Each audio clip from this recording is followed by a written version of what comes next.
Selamat datang di YouTube Firdaus Suyitno.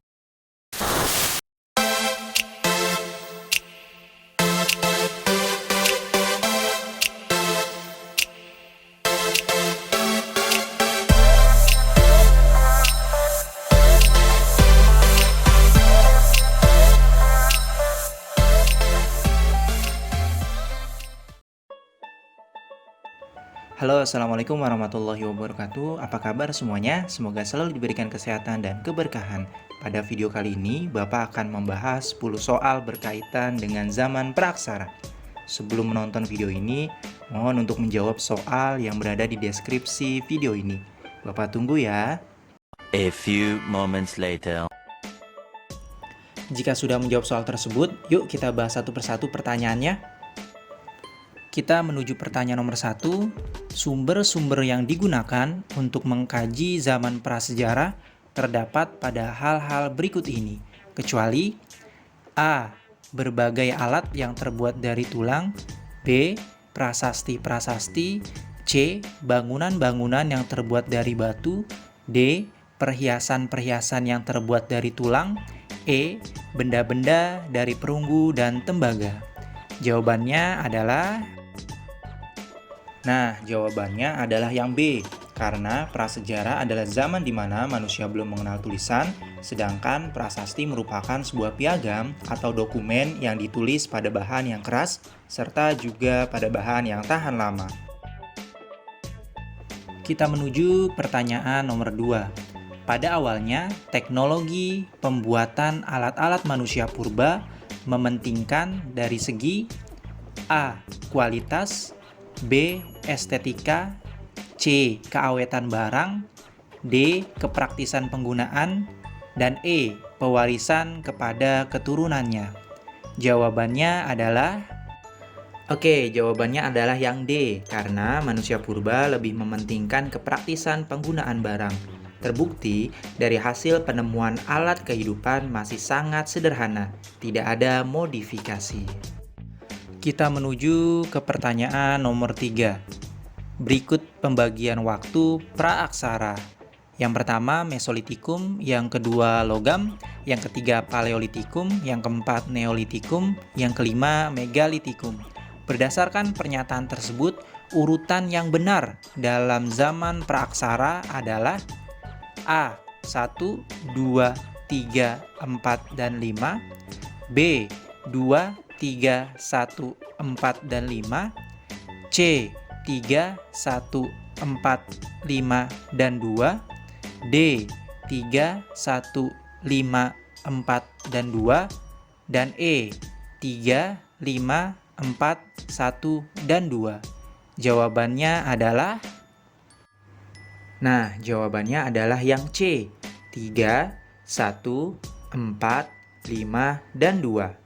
Paleolitikum disebut dengan zaman batu tua, Mesolitikum disebut dengan zaman batu tengah, Neolitikum disebut dengan zaman batu muda, Megalitikum disebut dengan zaman batu besar, dan terakhir adalah zaman logam. Kita menuju pertanyaan nomor 4. Pada masa Mesolitikum, kehidupan manusia praaksara sudah menempati tempat tinggal berbentuk goa, dikenal dengan nama A. Flex, B. Chandrasa, C. Pebble, D. Kejoken Modinger, E. Abyss Sosroch. Jawabannya adalah yang E. Abyss Sosroch merupakan fungsi sebagai tempat tinggal manusia purba yang sudah mulai hidup menetap di goa-goa. Manusia pada zaman tersebut masih mengandalkan berburu dan juga menangkap ikan untuk memenuhi kebutuhan hidupnya. Pertanyaan nomor 5. Sebagian besar manusia purba ditemukan di Jawa, berada di sekitar aliran sungai Bengawan Solo.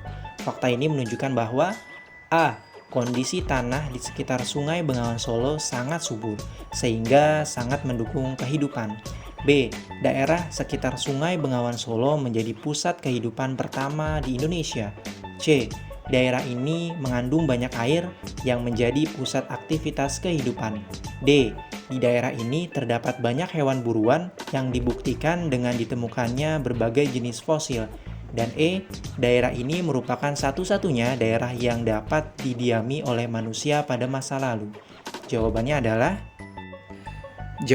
adalah yang A, karena kondisi tanah yang subur dan banyak akan sumber air membuat Sungai Bengawan Solo menjadi tempat aktivitas kehidupan pada masa tersebut. Oke, kita menuju pertanyaan nomor 6. Tokoh tersebut merupakan keturunan Jerman Denmark yang lahir di Berlin. Adalah seorang ahli paleontologi manusia purba dan kebudayaannya, serta ia melakukan penggalian di Sangiran, Jawa Tengah, dan Mojokerto, Jawa Timur. Tokoh tersebut adalah A. Ter Haar, B. Van Resholten, C. Von Koningswald, D. Van Steen Kalevels, dan E. Open North. Jawabannya adalah C. Von Koningswald. Von Koningswald adalah ahli paleontologi. Karya ilmiahnya yang berjumlah lebih dari 300 judul, sebagian besar membahas tentang hasil penemuannya di Pulau Jawa. Dalam tulisannya Perihal Manusia Purba, ia membahas tentang taksonomi, morfologi, bahan makanan, tata lingkungan, migrasi, dan banyak yang menyangkut teori penting dalam evolusi manusia. Oke, sekarang kita menuju pertanyaan nomor 7. Berdasarkan teori evolusi, makhluk yang masih bertahan hidup sampai sekarang adalah makhluk yang A. Dapat mencari makan sendiri, B. Memiliki ukuran tubuh paling besar, C. Tidak tergantung kepada makhluk lain, D. Memiliki tingkat mobilitas yang tinggi, dan E. Dapat menyesuaikan diri dengan lingkungan alam. Jawabannya adalah yang E. Dapat menyesuaikan diri dengan lingkungan alam. Dalam buku Charles Darwin yang berjudul On the Origin of Species by Means of Natural Selection, menempatkan teori evolusi melalui garis keturunan. Makhluk hidup yang bertahan untuk hidup adalah mereka yang dapat menyesuaikan diri dengan lingkungan alamnya, bagaimanapun kondisinya. Kita menuju pertanyaan nomor 8. Perhatikan pernyataan berikut ini. Yang pertama, flex. Yang kedua, chopper. Yang ketiga, kejokan Modinger. Yang keempat, kapak persegi. Dan yang kelima, kapak lonjong.